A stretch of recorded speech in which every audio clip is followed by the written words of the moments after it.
Hi, everybody. This is day 2000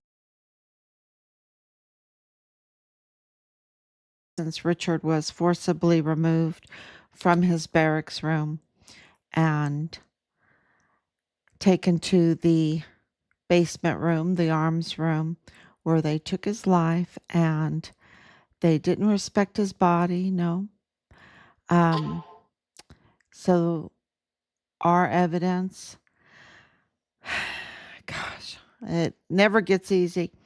Um, Well, we know that he fought hard and that the perpetrator, one of the perpetrators, had to have emergency dental uh, surgery, um, emergency dental work done. And, but Richard lost his life and they took his body and um, dismembered, stole it off of Fort Bliss, and trafficked his body to Juarez for disposal, where evidence indicates they even harvested his organs. And so here we are, over 5 years later, um, providing the providing the leads. The CID said, we can't help you unless you provide us the leads. That's when they were telling us that Richard was just missing, when they knew all along what happened to him, because they had the seal on the door, y'all. They had the seal on the door, and the door of the arms room, of the basement room. They had the seal on the door, and um, DES Thomas Kane confirmed that General Eisenhower, James Eisenhower, made an illegal order by ordering that arms room to be renovated with no expense spared, and that they did not have to go through protocols, just do it, and it didn't matter how much it cost. Because you see, they were protecting the cartel trafficking network there, um, and put the criminals before the U.S. Army soldier. Okay, they put the criminals before national security. They put the criminals before and their pocketbooks, right? Because they're compromised um, before their duty, before their oath. And so to us, they just said, well, we can't help you. You have to bring forth leads. So that's what we've been doing.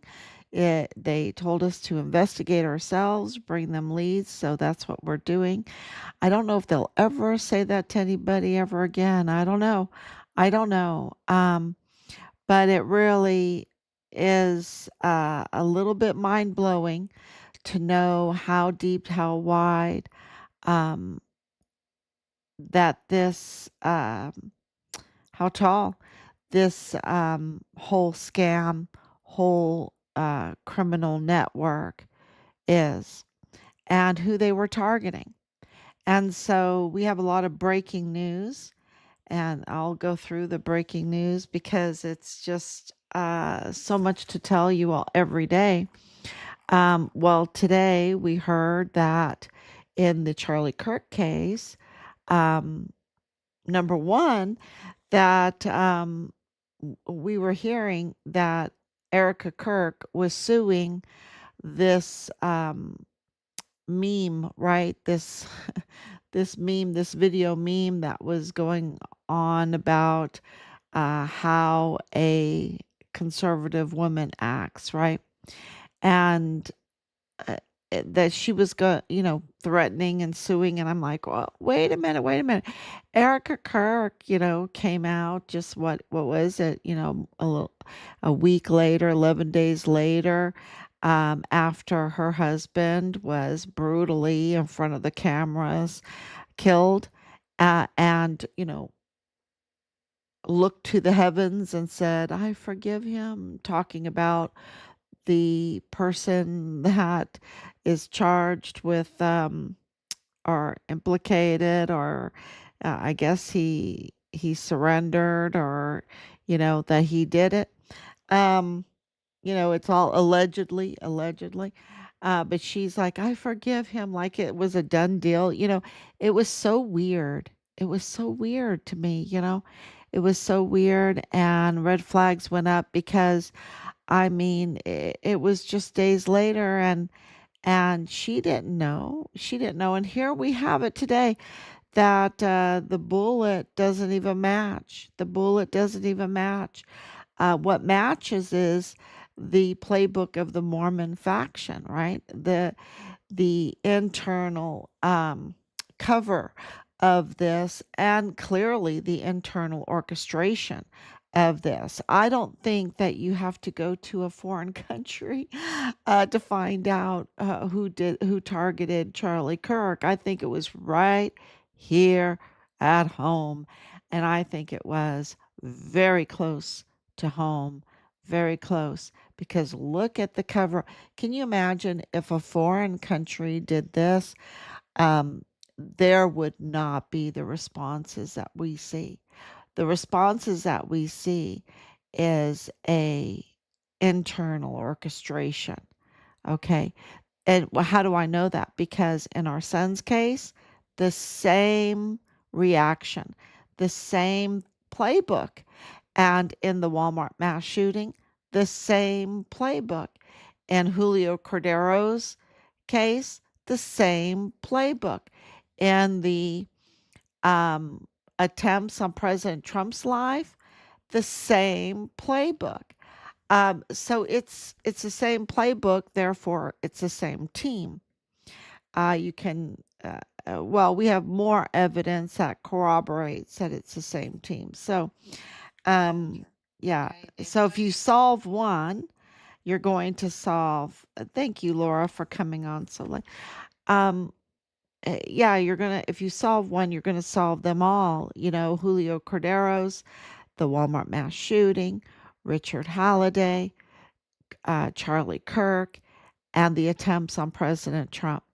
And yeah, so absolutely, there's no doubt in my mind. And you see that with this whole coverage of Tyler Robinson, right? Um, very, gosh, so suspicious.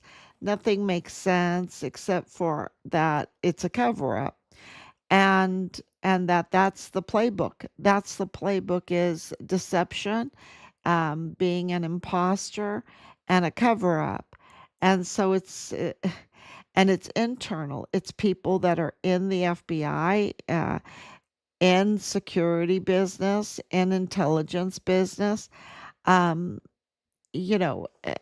it's very clear that this is an internal, and it just really makes you wonder why we pay our taxes, right? Because the internal is what is causing us so many problems. And I hate to say that because I'm not really an anarchist, but right now I just can't say that, especially with the $39 trillion def, debt on our shoulders. Why are we paying these taxes, right? Why are we paying them?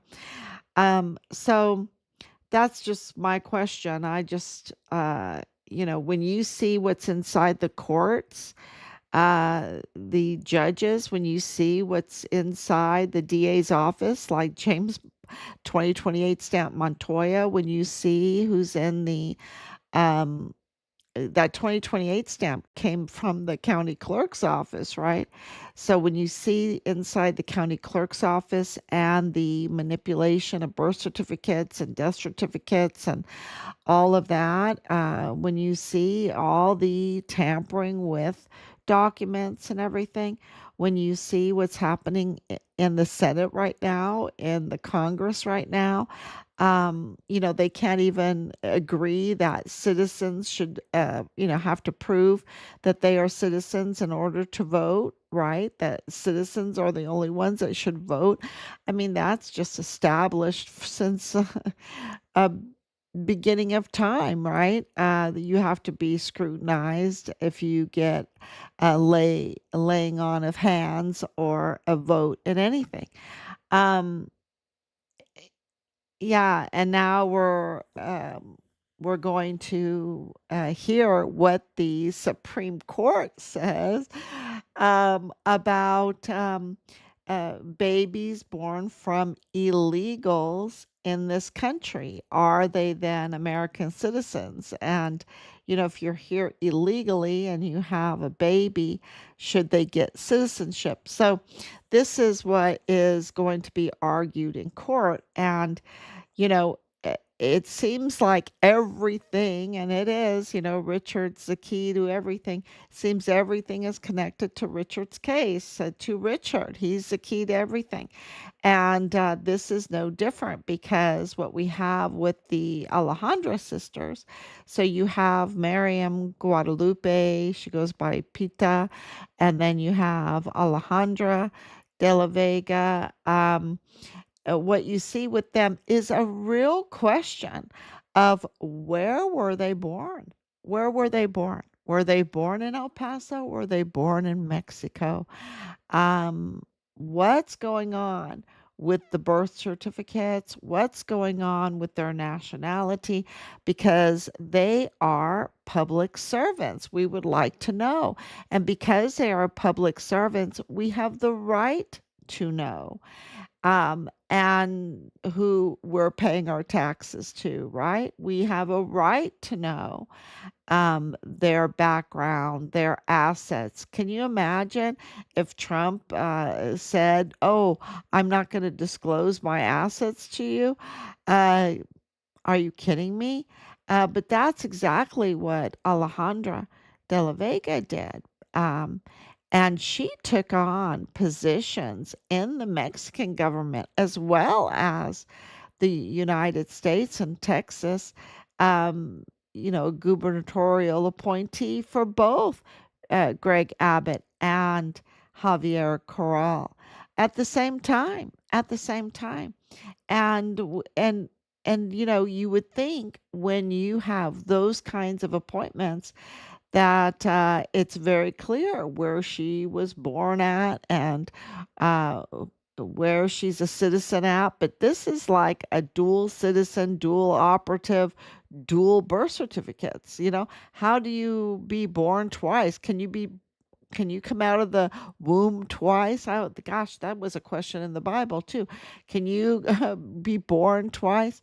Um, you know, uh, there's a real question on that. And why is that a question? Because Alejandro de la Vega served on two, not just one, but two really important intelligence, one's finance, one's intelligence, where she has access to like the Mexican FBI and police and the border guards and all of that, all of the intelligence agencies and policing law enforcement agencies. That was the board that she was on. And from our research, and someone out there, God bless you if you're from Mexico and you know about all of this, it seems uh, to be Mexican law that if you are sitting on those very sensitive commissions or boards, or I need to look what they call that in Mexico. But when you are molding and influencing security issues, intelligence issues, law enforcement issues, I think that in Mexico you're required to be born in Mexico. Okay, they have a little bit harder um, uh, uh, uh, qualifications when it comes to things, when it comes to sitting on a board that has to do with national security and intelligence and um, And finances too, because you can absolutely ruin a country through the finances. And I think she got caught in a scandal with 12 million pesos. 12 million, not 1 million, not 5 million, not 6 million, not 8 million, not 10 million, 12 million. So a dozen millions. Um, she got caught. Uh, yeah, and then we have, uh, she got caught, and it seems like there is some real questions about her past, right? Her past, and that is important for Richard's case because, um, she's suspected. She's suspected. So her sister is in the same boat because she also is a public servant. And yeah, it would be nice to have the proper information because what's out there is really making them look shady, making them look really, really shady. And, because you can't be born uh, in two places at one time, right? I mean, unless you're right on the border or something, I, so something really fishy is going on. So let's look at, make sure I cover everything, which leads to the El Paso mayor. Talk about getting scrutiny for officials. We have Renard Johnson's brother, uh, the hustler, the absolute hustler for preseason Ponzi play. Um, pleading guilty, pleading guilty. And when all that came down, right in the middle of his candidacy, how does that happen? How can you? And because the reason why I'm asking it is because Renard Johnson was in business with his brother. So if he's in business with his brother, how can he just say, "Oh, I'm estranged and so it doesn't count." No, you're in business with him and he pleads guilty to a preseason Ponzi scam play. Yeah, this begs a lot of questions, and it just shows you that right now all the scrutiny that they used to not have upon themselves, that they could get away with it, has come now. So the scrutiny has come to El Paso. Absolutely. That's what I wanted to say for this. And we'll be watching this more closely. Um, and of course, we have this video here. Um, if you haven't seen it, this is Tyler Johnson. He's the supposed suspect in Charlie Kirk's death. And here he is in court and he's just happy as anything. Happy as anything. You know? Uh Something is so wrong and he looks so much like Beto O'Rourke to me. So much like Beto O'Rourke. I don't know. It's like, are they related? I don't know. Or double gangers, maybe double gangers. They are just so much, and their movements and everything, they just remind me so much. Tell me if you think so too, because it really does. Okay, so there's the bullet doesn't fit, but the Mormon faction playbook does. Absolutely. Um, make sure.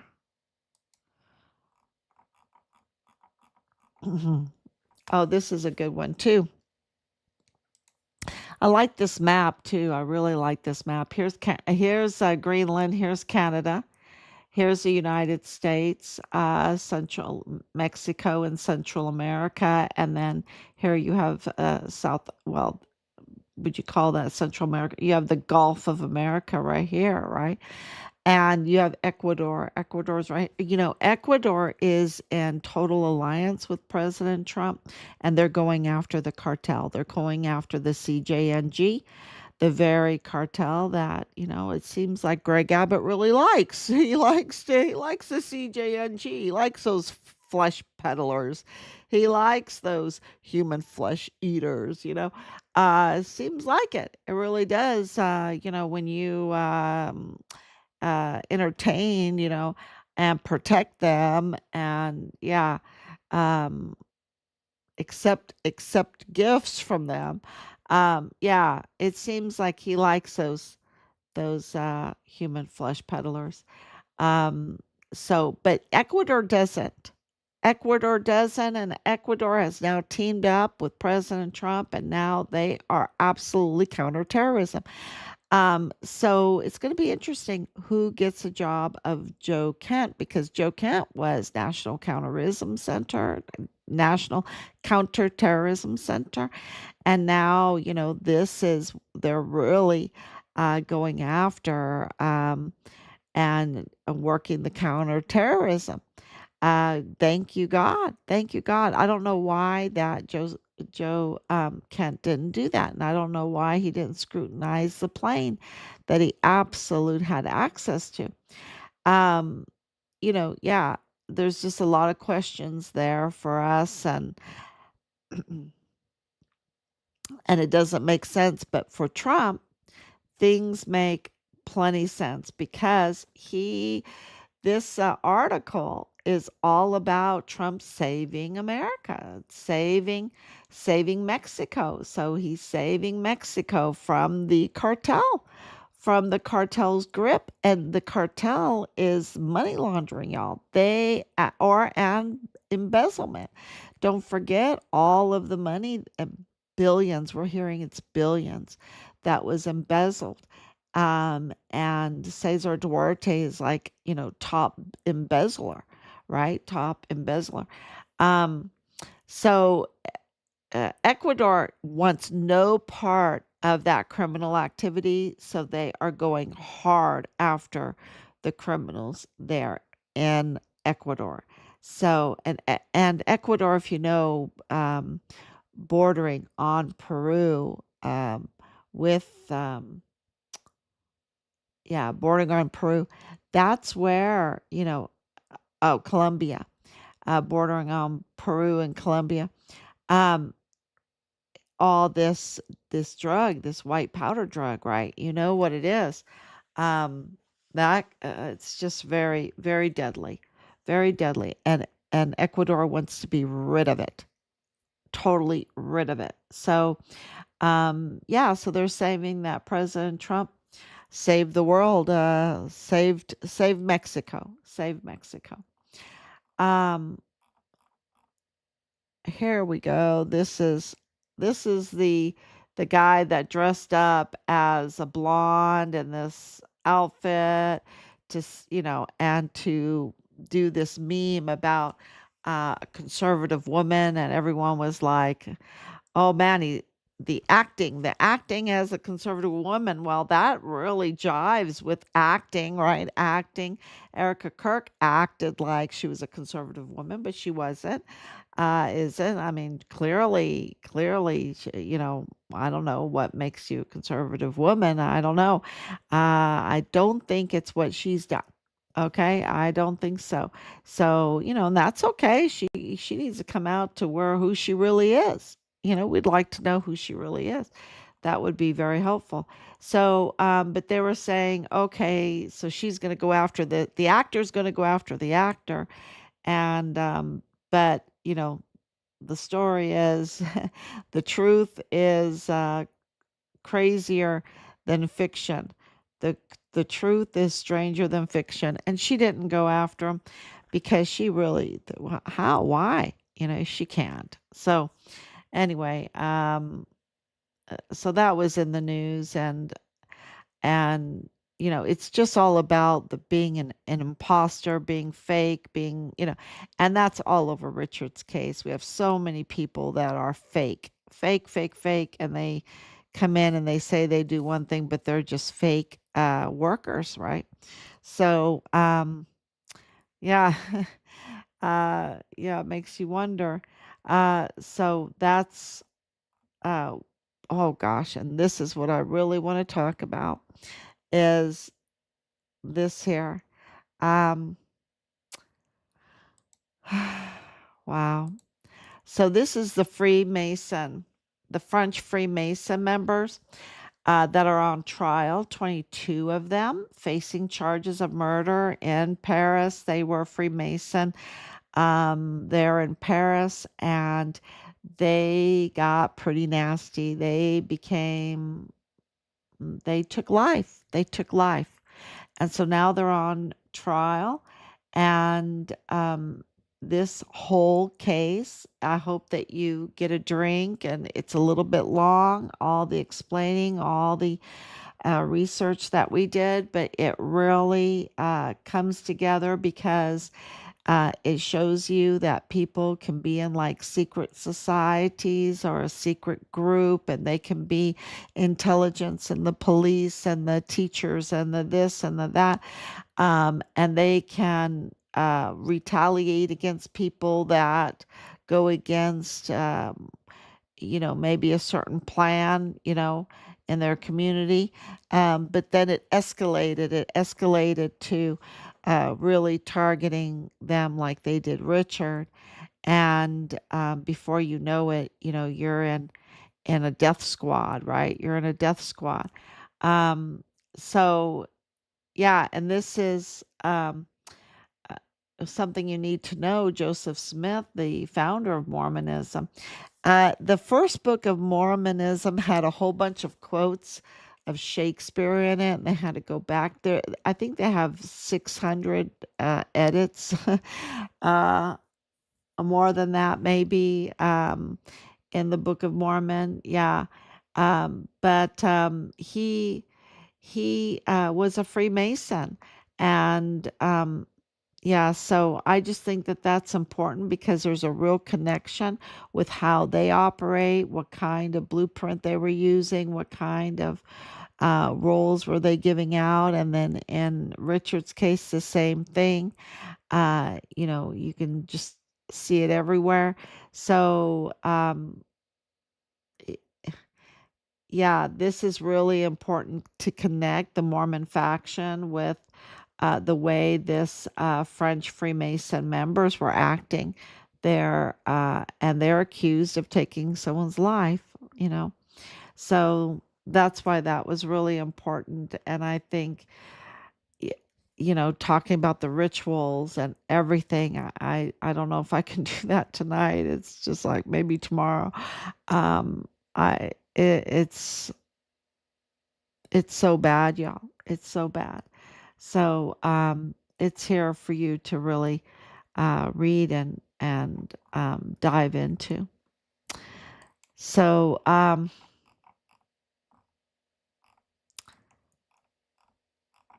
so yes, and President Trump absolutely promises today that he is open for business. And he has to deal with what's going on there in Iran, at the same time that he's dealing with everything else. Because I mean, it's just amazing that we see how he's doing so many tasks at one time. And he's getting through it. It's just amazing.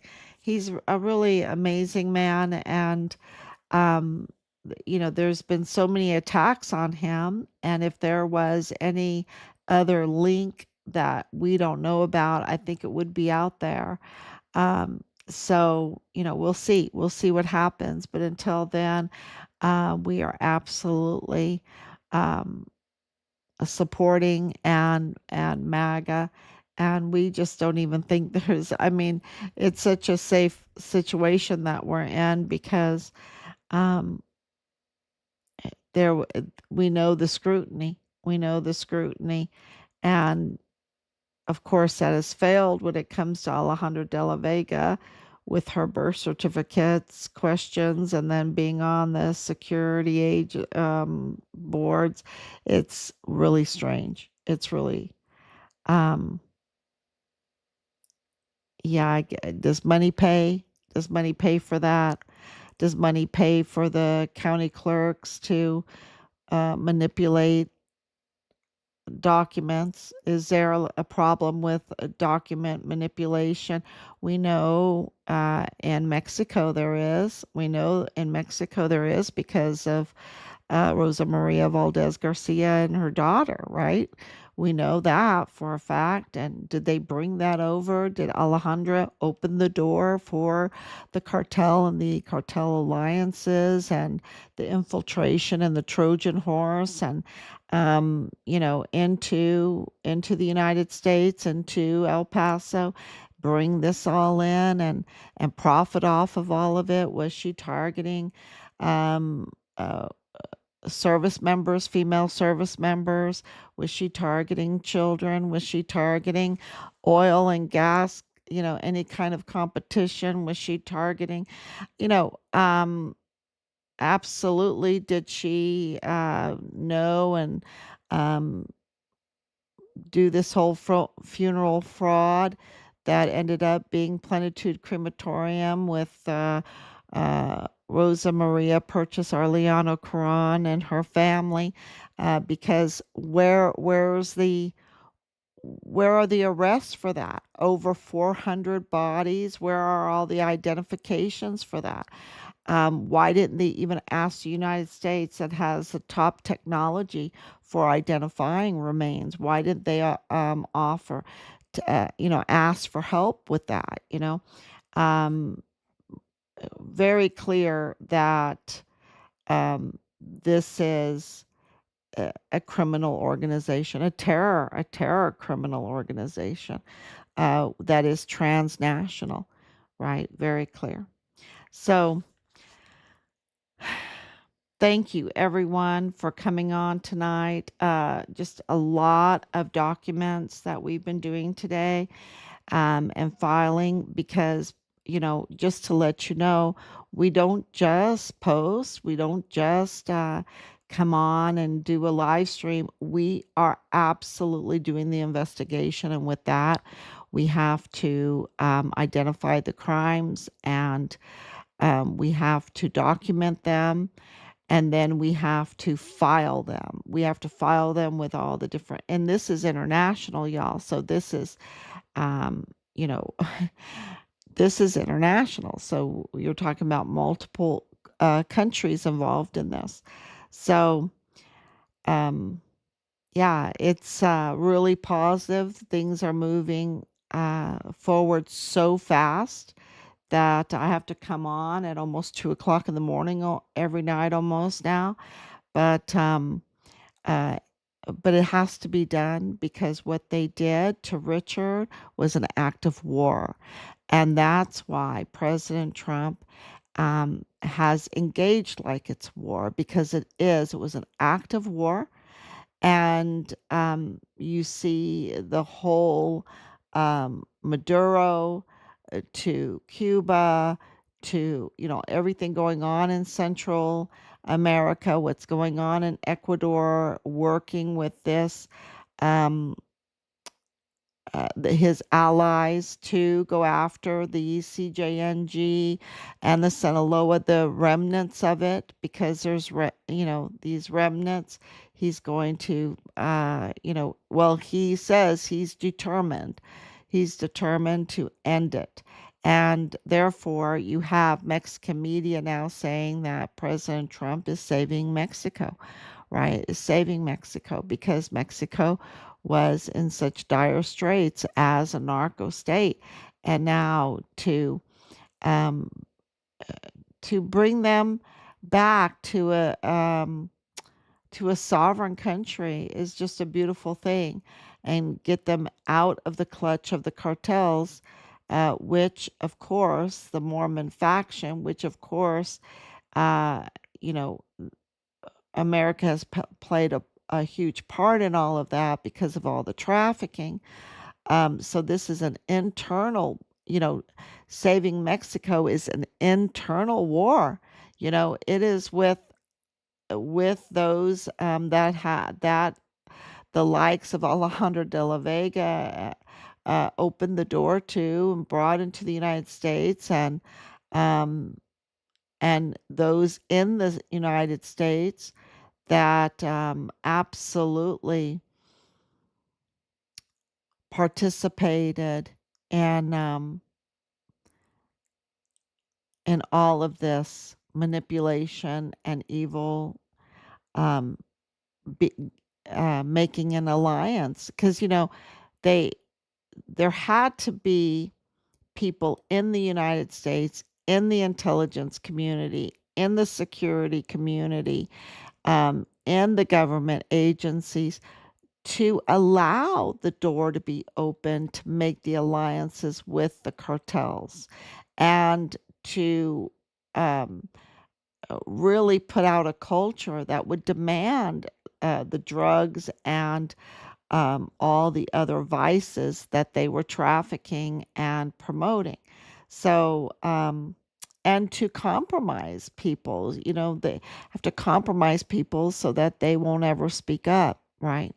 That they cannot become whistleblowers, that they have no really moral foundation to become a whistleblower. And that's why you see this downgrade in our culture because that's the way they wanted it so that they could exploit not only Mexico, but the United States as well. Not only the United States, but Mexico, and not only United States and Mexico, but Central America. And now we're hearing that even Albania was in conjunction with like our alliance with Ecuador to bring the drugs and everything over to Europe. So it expanded over to Europe and just terrible, just a terrible monsters that wanted to bring down our beautiful countries. And so,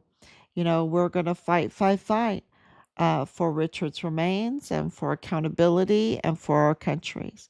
So thank you so much, everyone. And I hope you join in by sharing, sharing, sharing and fight, fight, fight. There's so much hope going on right now because it's all being exposed. Do you know what it takes to be exposed like this with El Mayo and El Chapo and El Mencho, the CJNG, the Sinaloa cartel, the heads of the Mormon faction cartel being Alejandro de la Vega and Paul Foster and Woody Hunt and all, and then to even hold, to scrutinize them with their positions, with their birth certificates. And then to know that Alejandro de la Vega is good friends with Cesar Duarte and his wife, Bertha Fong, right? And all of that. Bertha Fong needs to be charged in the States. She needs to stay in the States for her own safety, but also to pay back, everything that she did with all the embezzlement. Um, yeah, and they're all connected in this group, right? And when you see the positions, and we'll be posting that up, the positions, and you can look it up too, all the positions that Alejandra de la Vega had, you're like, what? And everything comes together.